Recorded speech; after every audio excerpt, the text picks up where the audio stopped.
Cachamaniacs.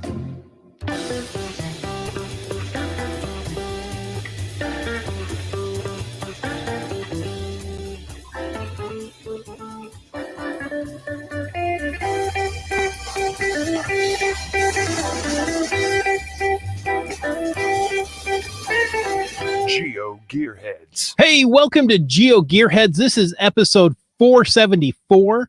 Daryl, we're coming up fast on episode 500. Oh, by the way, I'm Chris of the Northwest. The Daryl I just referred to is Daryl W4. Hey, good to be back. It's been a long week, so long that I forgot that it's only been 1 week since we last talked. You know, you should write songs. It's been 1 week since you yelled at me. Oh, I didn't know that we were yelling at each other. Oh, okay. That's a different kind of show. It's a, you know, you contacted me yesterday, and it was Wednesday, and I thought it was Tuesday. That's how this week has gone for me. So, Well, everyone that I've talked to all week has been like, "Is it Friday yet? Is it Friday yet?" It feels like it's Monday, but is it Friday yet? There's a new song for you. Oh, there you go. Okay. It feels like a Monday, but is it Friday? And we won't know. You know what, though, we should talk about today? I know a few things we should talk about. Since we can't keep track of the days of the week, can we keep track of Trackables? No. That's why they have the numbers to help us. Sorry, guys. Hey, let me just play the outro music and we're done. Okay, good. Hey, nice, quick, easy episode for you guys today. Before we actually get into that, let's hit the Twitter feed. And Bryling actually commented on last week's episode when we were talking about the Mars rover and said that the Mars rover has no second chance to land. It either lands successfully, crashes, or misses Mars entirely. You know, guys, I'm going to go after NASA and say, bad planning. You should at least, give it an opportunity if things aren't right to orbit around again and drop down, but apparently not. It's one and done. In the Facebook chat says that it's landing on the 15th. Day after Valentine's Day. Yeah. I'm anxious to check it out for sure. Yeah. I'll be watching, definitely. All three of those have happened. Land, crash, and miss entirely. Yeah, which is kind of one of those things that you actually don't really want to happen, but you kind of know will happen. This exposes that I haven't kept up on obviously the rover mission here, but launches as of recently, just because they seem to be so routine now. It's easy to say, it launched. Okay, then it'll go do its thing. It seems so automated anymore that I really don't question it. But I should have, after this show, I'm going to go look at the Perseverance process and see what's involved in launching, landing, and re-entry and landing. Sure. Yeah. Or missing entirely. Well, I'm thrilled to have Topper on because he knows probably better than almost anyone else watching or listening to the show about the Mars rover. But it was actually scheduled originally, according to the cache page, for February 18th, and he's saying it's going to land on the 15th. So I'm wondering if there's a difference in, it made up some time in flight. Less traffic than they anticipated. Yeah, well, I was going to say, it could be miscalculations. Like I just say, Tupper is saying metric versus English mistake caused one to burn up on entry. Yeah. Can you believe that? Mm-hmm. Metric over imperial measurements. They used one instead of the other. I think they used imperial measurements when everything was in metric. Oh, okay. So Tupper is saying 15 days. So I guess we're still on for the 18th. 18th. Yeah, 18th or 19th, maybe, depending on where you are in the world. Well, that's a couple of days after Valentine's Day, so you'll know if your loved one still cares for you by then. Yeah. Yeah, and then you have something else to hopefully not watch crash and burn. So, Daryl, why do we care about a Mars Perseverance rover? Well, we talked about it last week, of course, but there is a trackable on the target disk. I think that's what it was called. That's The going to be displayed. calibration. Calibration disk. Thank you. When it actually lands and goes through its startup process, essentially. So we're watching to see what that actual tracking number is. In the meantime, we can actually go to the page for the trackable because that they've published and Mhm. made available. So it's TB5EFXK. And of course, we'll have that in the show notes as well. But it's TB5EFXK. And quite honestly, that's one of the reasons that we wanted to talk about trackables today, because it seems like the interest in trackables has kind of been piqued by this. And there was also another trackable that has a mystery around it that we were talking about in the last show. And we have no new information about it, so we're not No. going to discuss it this time. I've even asked lackeys, and they're like, I don't know about this. So. It's some kind of skunkworks project or something, I guess. I don't really know. But it's been coming up, not just because of this, but I think that this is the catalyst for some of it. But it's also getting into that kind of season where I think a lot more people have been watching shows, doing the hangouts, the Zoom calls, whatever, and sharing the trackables and whatnot. So discovering, especially the trackables, seems to be a big thing. Mm-hmm. So we figured we'd kind of go into it. And one of the things we should do is mention some of the tools that we use or have used to do that. And there's a lot more, of course, than what we're going to have on the show. But the geocaching.com web or apps are not the only options out there.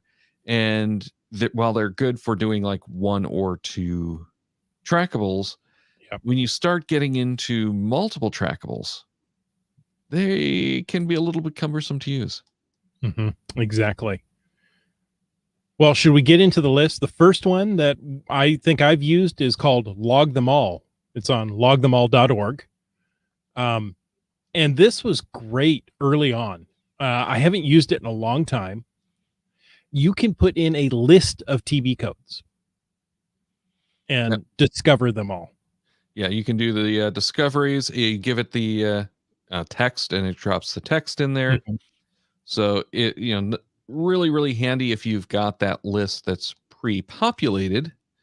Give it your time, give it the date, not the time, but the list of TB codes separated either by returns, spaces, or commas. I think even colons will work, but it needs some kind of delimiter. Runs through the list and goes and discovers them all for you. So it's very nice and easy, but you have to have those already in some kind of list. Well, and if do you remember, Daryl, in the before times when you could hold an event? So you could go to an event and there would be a table of trackables. Uh-huh. And I've seen people sit there and write them down. Right. Or, take pictures with their phone or, whatever, type into their phone. And there you've got a list. Now you just have to make that digital one way or another, or type it right there into the website and boom, you're done. Yeah. And a lot of people at those events will bring a list of all of the trackables that they have with them so that they can just send it to everyone else. You take that list, drop in the TB codes, and hit discover. I haven't used the log them all that much. I used it a few times, but by the time I really started doing the discoveries that way, I started using Project-GC, which we've used or talked about a lot on this show. Right. And Right. they have their own discovery tools. So because I do so much over at Project-GC, which has slowed, to be honest, because, well, I'm not doing as much or the type of caching I used to do. But I would use that one because it's right there. And it's really nice and easy. You have the spreadsheets or whatever that people have of their trackables. You literally just copy it out, paste it in. It's the same kind of thing. Give it the year, month, day, put in the text that you want to use in your logs, hit the TB code, and done. It does it. Right. So very much like Log Them All, Project GC's The interfaces seem Discover so much Traffic. alike. Yeah, they're practically identical. Yeah. Now, you know what I Now, don't remember? Log Them Project. All, does it have the history? I don't think it does.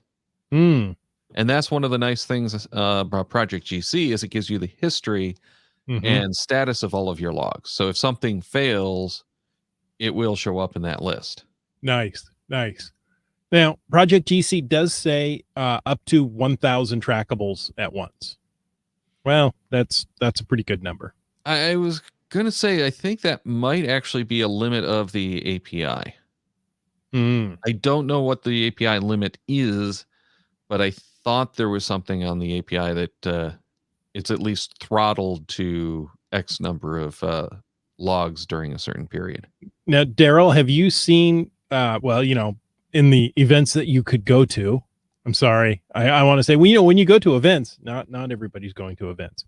I would have other cachers come up with a business card full of their TB codes. Yeah, And or so, oh, QR codes that you can scan to get to the mhm, page that has all of the there you go.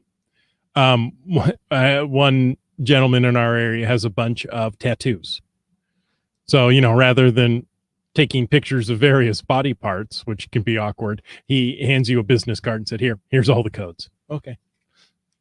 Yeah, and I've got the spreadsheet that we use, or well, that I use for all of the trackables that I have in the video for the show. So if Hmm. you're clever, you can go and find that in show notes in the past. But Oh, you all you can. have to do is copy that one column of cells, drop it into one of the services like this, and I think that GSAC does this as well.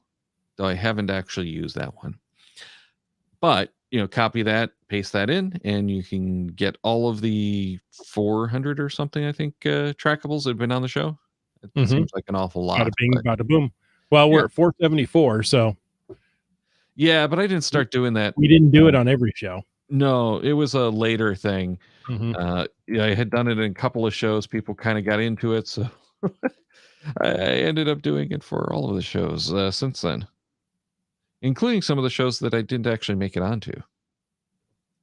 Oh, interesting.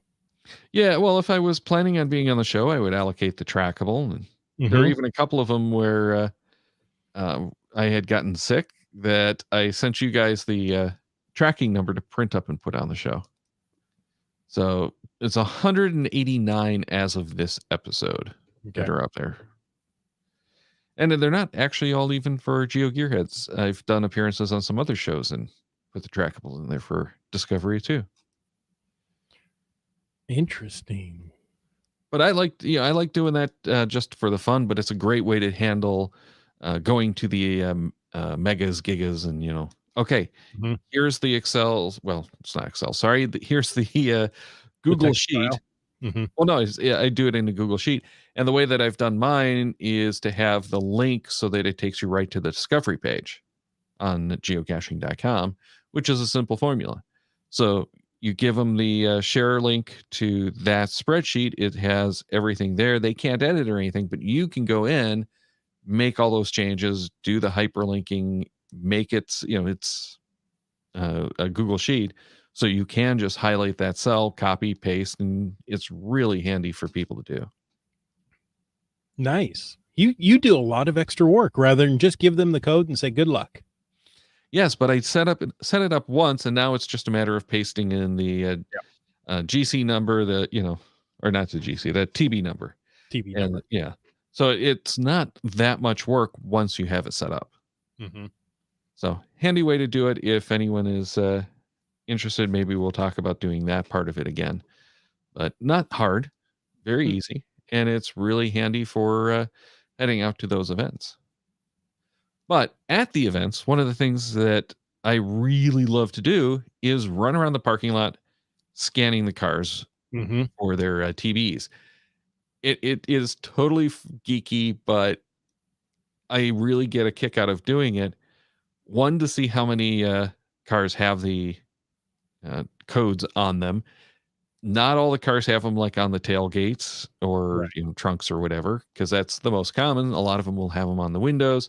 I've seen a number of them under the doors. That's pretty cool. It's like the pilot's name on the cockpit kind of thing. For the cars. Exactly. Race Right. car drivers, I think, do that as well. Yeah. Well, and that allows you to, do one on the other side for the passenger. Right, right. There was at least one of them that had four, one on each door, with the cashier's name and the trackable Mhm. for Mhm. each of those people. So I really thought that was a cool concept. But it's like run around, find them, and because I'm using an app, typically TB Scan, which is available for both Android and iOS, but that's kind of an interesting. Let me finish up the story first, though.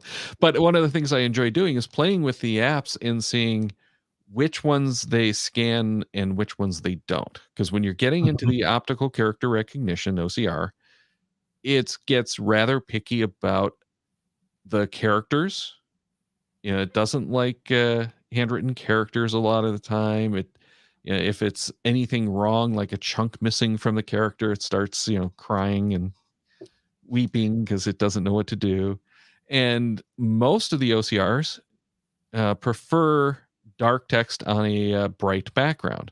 So when Mhm. you get into some of the lower contrast ones, like if you have uh, white text on a black background, even that will throw them for a loop. So I kind of like playing with it just to see which, totally geeky. It just kind of what throws these routines for a loop.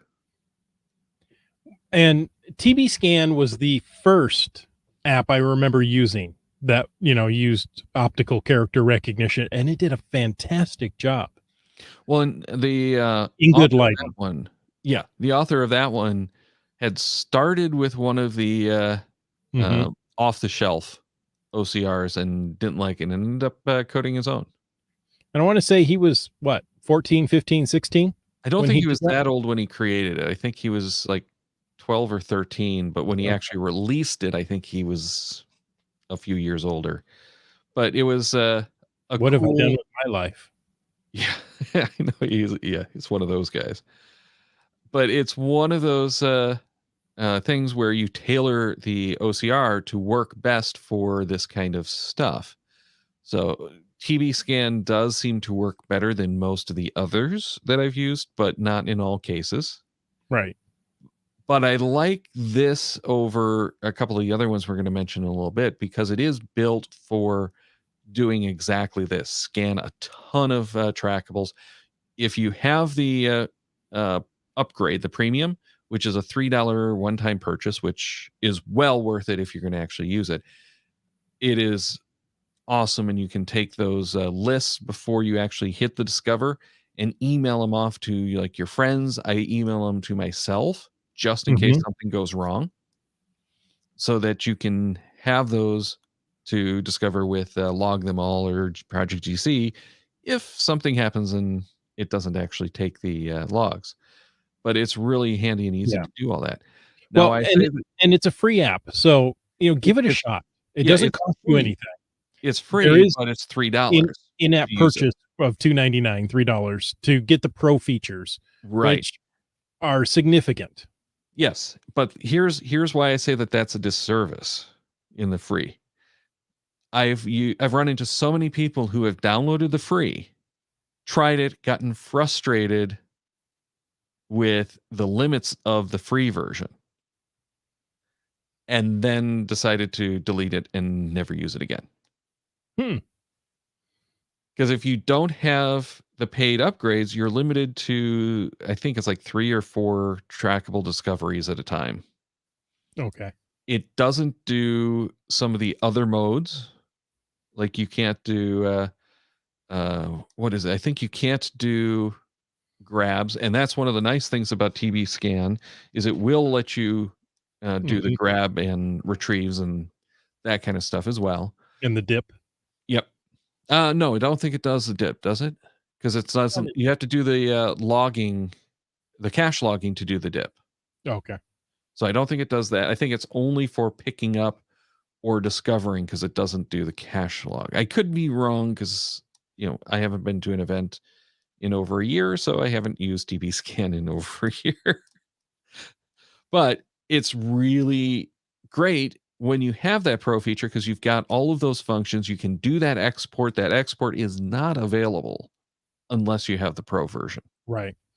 Well, and the pro and the feature that sold me on the pro version was photo scan. So you drop in photos, you import photos of TBs that you've taken, and it will scan, find the codes on them, and off you go. And one of the cool things is I would send people trackables and such for a while. Then they would send me the code after they activated a photo of it and say, "Hey, go ahead and discover it." Mm-hmm. So I'd just save that to the camera roll on the phone, open it up in TB Scan, and discover it. Too And cool. it does have the templates so that you can do some basic templates and paste them in there. And so I can have that template that says, hey, discovered this when you shared the link to me, or discovered it running around the parking lot. Exactly. So Meanwhile, Unabode yeah. says, I do wish that stuff existed back when I cared to discover stuff at Megas. Nice. Ah, yes, back in the day. Yeah. But the one thing I will say, if you are going to download TB Scan, don't buy it right away. Make sure to go with the free version and test your device. Because I Yeah. have run into a few people who bought it and then discovered when they scanned the trackable, their camera didn't work for whatever reason with it. Hmm. It's only been a few people, but it's one of those your mileage may vary kind of things. So before you spend the money, it is nice that you can download it and make sure the camera works. Mm-hmm. If the camera works, then you should be good. I can't imagine anything else that it's interacting with. It would be a like phone by phone basis. But it doesn't cost you anything before the in-app purchase, so give it a shot. So let's move on to the favorite caching app that both of us use, Cachly, which is iOS Uh, only, but it's a $5 download. yes. Now it's not free. It's $4.99 on the App Store. Right. Um, and And it's your it full caching app. it's a full caching app, and it has more options than just TB scanner. And Darrow, I had forgotten that it has a TB scanner because it does so many other things so well. And it's a newer function too. Yes, it's a newer function. I just went and opened it up and looked, and you can import photos into it as well. Yeah, that was another newer feature. Now, I don't know But if import's the right term, or it'll scan it will photos. scan, yeah. Mhm. But what I found with Cachly is generally it has more scan errors than does TB scan. However, there are some things that TB scan has problems with that Cachly will get. Okay. So it's not something quite as easy as saying any one of these is better than the others. It's, I think, more they're all a little different. And in this case, it's more about the use case. Because Cachly, I'm not going to go in and do a whole massive discovery, Mhm. but I use the Cachly version when it's like one or two. Because if I'm at a cache, I already have Cachly open and I can Exactly. attach it to my logs. I can scan the trackable I want to drop. I can I can do your dip that you were just mentioning. All of that kind of stuff is right there in that same app. So it really makes it quick and easy to go and do everything. And it is a Uh, newer feature that a lot of people don't mhm. realize is there because they did have the QR code in an earlier version, but they didn't have the OCR. Right. Which is the other thing is Cachly handles those QR trackables, which the TB scan does not because it's looking for OCR only. It doesn't do QR codes. Interesting. I'm looking online, and you do have to have iOS 13. Shouldn't be an issue for most people, but that is one of the newer things. So, Yeah, at this point, it is tough to get away from newer versions of iOS, mhm. which is all according to plan because that means it's safer for us and easier for Apple to support. Exactly. And easier for the Cashly programmer. Thank you, Nick. Um, to, get things working. So, Yeah. Now we have a lot of people talking in the chat about Cashly. Like Chris Bruce says, he loves the FTF flag on the map. Very mhm. cool, but doesn't have anything to do with the travel bugs. No, But it gives you an not idea this how time. passionate people are about Cashly, if you might have forgotten. Meanwhile, on a boat, never use the TV scanner in it. So he apparently either learned or uh, just hasn't had the chance yet.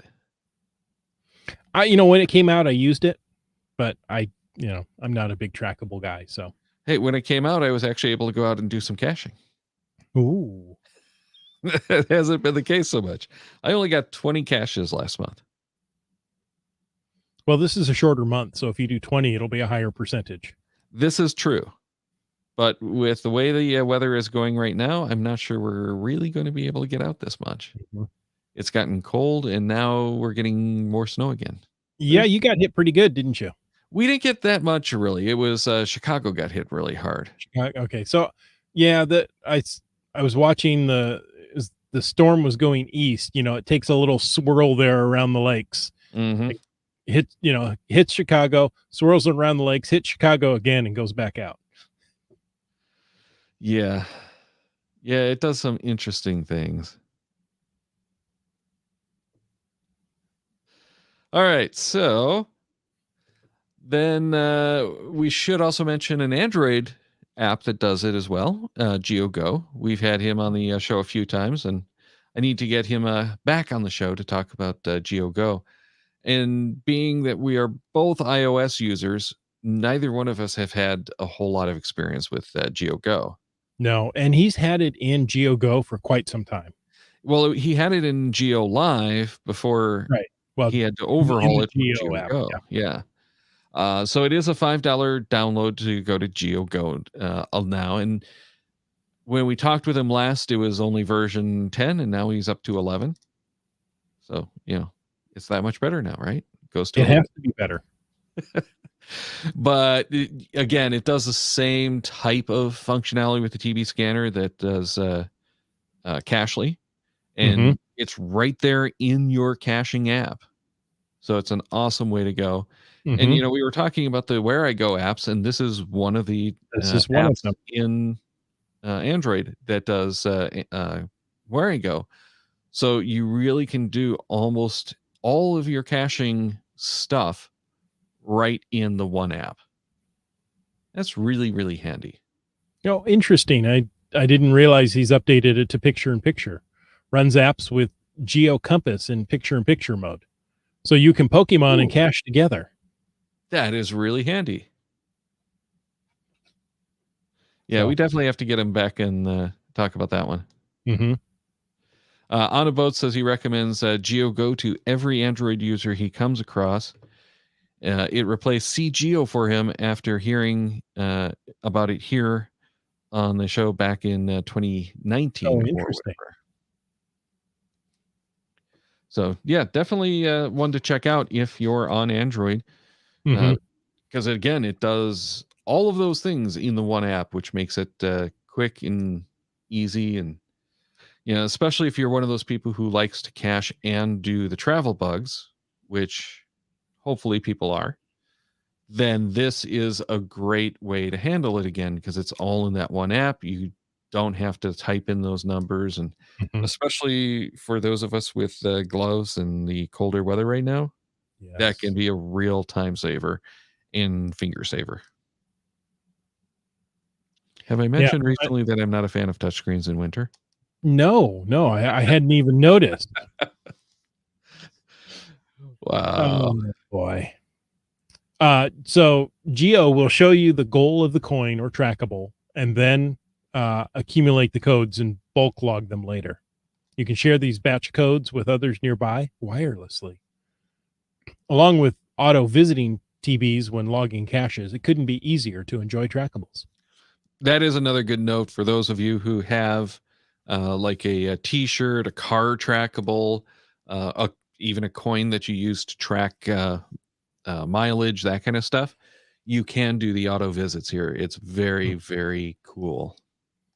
So my T-shirt from, I think it's Geo Woodstock 9 in Pennsylvania, has a TB code on the sleeve. And I tell you every time I wear it, people come up. Oh, hey, hold on. Can I just take? Yeah. I can't remember. They don't want to talk to me. They just want the code. Oh, sure. Yeah. I've got a couple of ones that have the codes on the back, a couple of the tags. Like the cup that I have on the show, I had a name badge that I tried taking to Midwest Geobash. These LED signboard things don't work so well, even in the shade with that much light around. It's not very good. But On a Boat says that he has to use his touchscreen phone outside every day for work. Super frustrating in the winter. Yeah, I hear you on that one. Okay, On a Boat, I want to know if you're using exposed fingers or are you using gloves with. I was just going to say the best thing I found for that are some tactical gloves that I don't have anymore, but you'd actually poke the fingertips through the ends. Oh, interesting. Okay. So it's not the ones that were cut off. It actually had like neoprene with a little hole at the tip that you could poke your finger through. So as much, you could take and pull it down as pretty much as far as you need it to. Interesting. But it's, you couldn't really get more than the first knuckle out. Otherwise, it's a little too much that it didn't really work. But those were great for manipulating the focus rings and dials on the camera. That's when I was using those a lot. On a Boat says it was the Warren, Pennsylvania Woodstock. He loved those shirts with the tracking code. Yeah, that was pretty awesome. He doesn't even wear gloves though, because it is so annoying.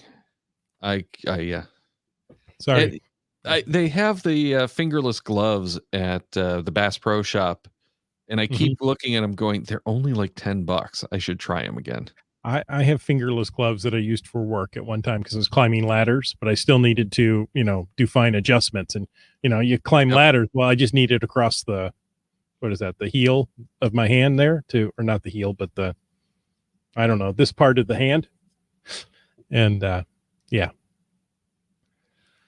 So, but I don't wear them out in winter. And, here winter is a lot wetter than it is colder. And yeah, you can get a lot of water on the screen. That's not good either.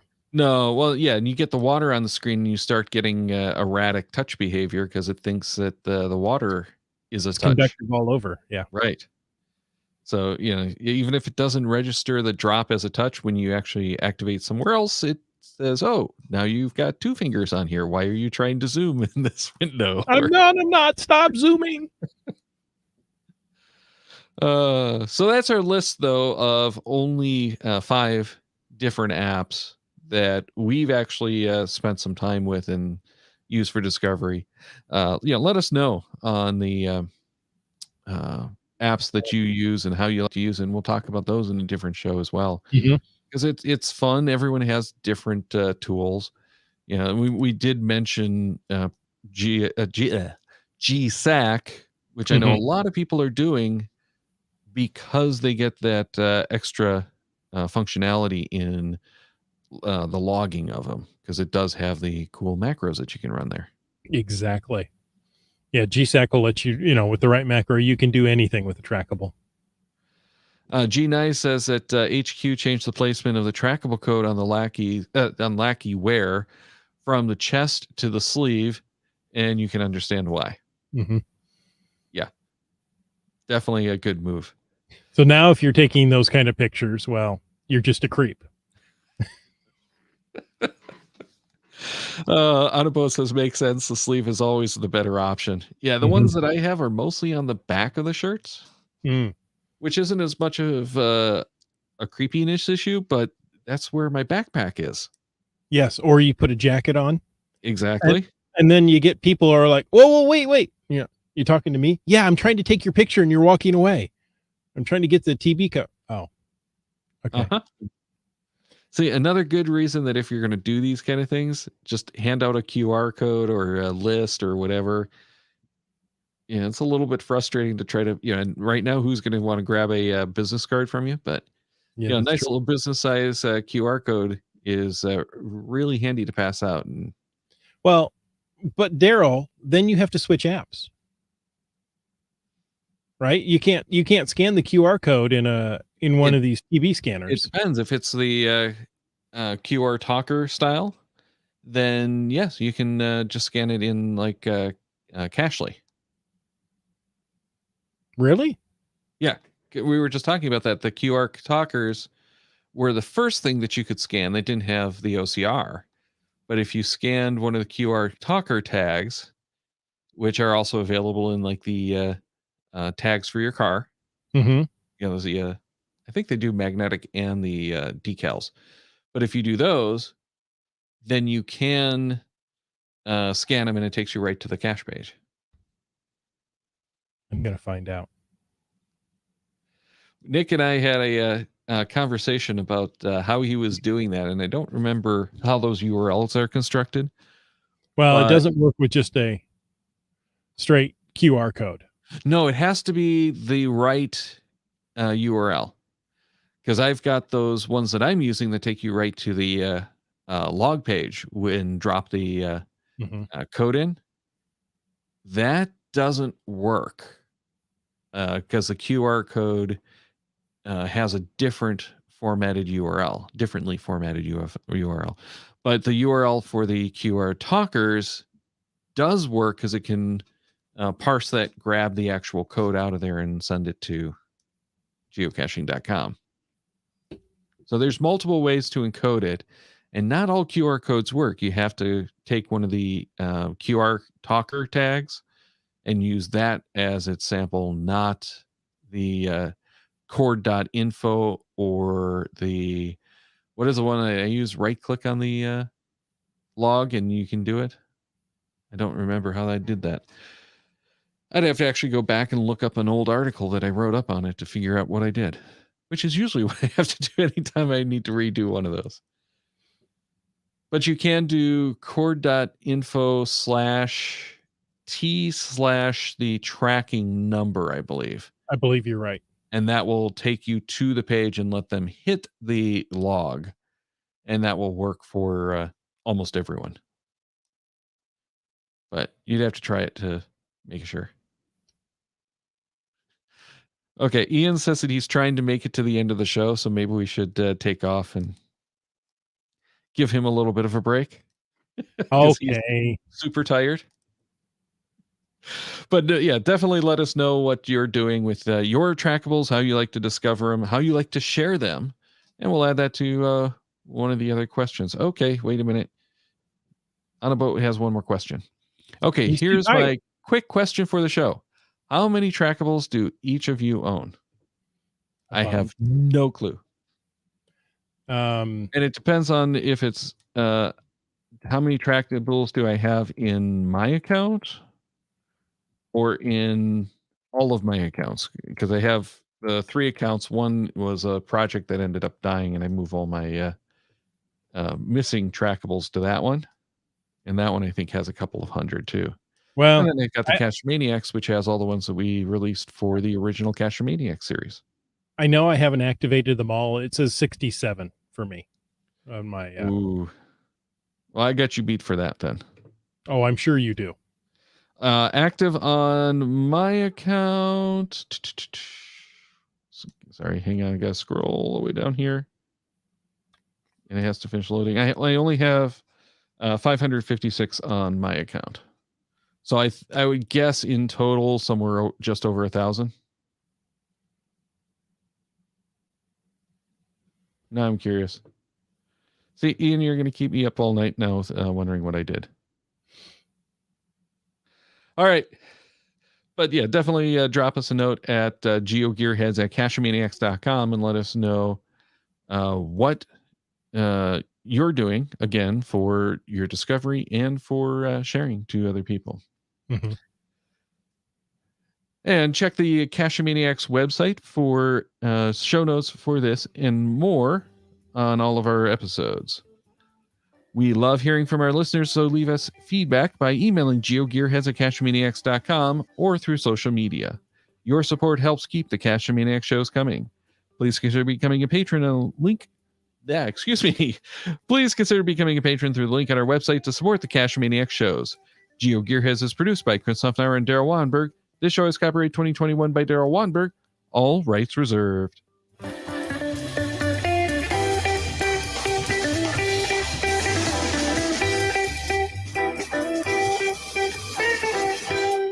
Cache with a Cache Maniac.